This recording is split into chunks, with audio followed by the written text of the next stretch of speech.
So what are some prime number and composite number activities that you might be able to do? Hi, I'm Jimmy Chang. I've been teaching college mathematics for over 9 years, and here's some ideas as to what you can do to help students understand what prime numbers and composite numbers are. Now remember, just as a quick recap, prime numbers are those positive whole numbers, integers as we like to call them, whose only factors are 1 and itself, and composite numbers are those numbers who have more factors than 1 in itself. So here's some ideas as to how you can get some prime and composite number activities.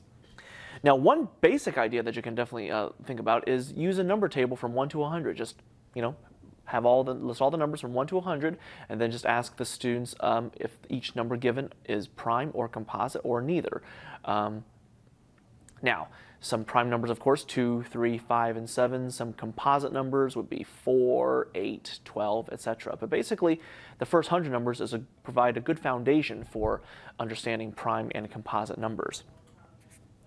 If you like, you can put random numbers into a kind of like a math Jeopardy category. If you have a prime and composite number category, just give a number, like for example 36, and the proper answer would be, the question, if you will, would be, what is composite? And then you can repeat that with the other clues, if you like. So using Math Jeopardy would be a good idea too, to determine prime and composite numbers.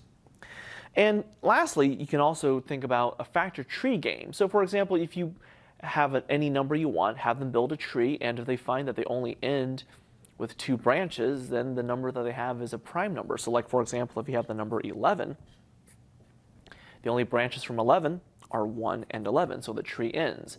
And so they'll know that number is an example of a prime number. But if you have a number like 12, where you have 2 times 6, for example, see that 6 can be broken down further into 2 times 3. So you have an example of number 12 as being a composite number. You can do a factor tree with any number, and again, as long as it ends at 2 branches, only 2 branches, it's that of a prime number.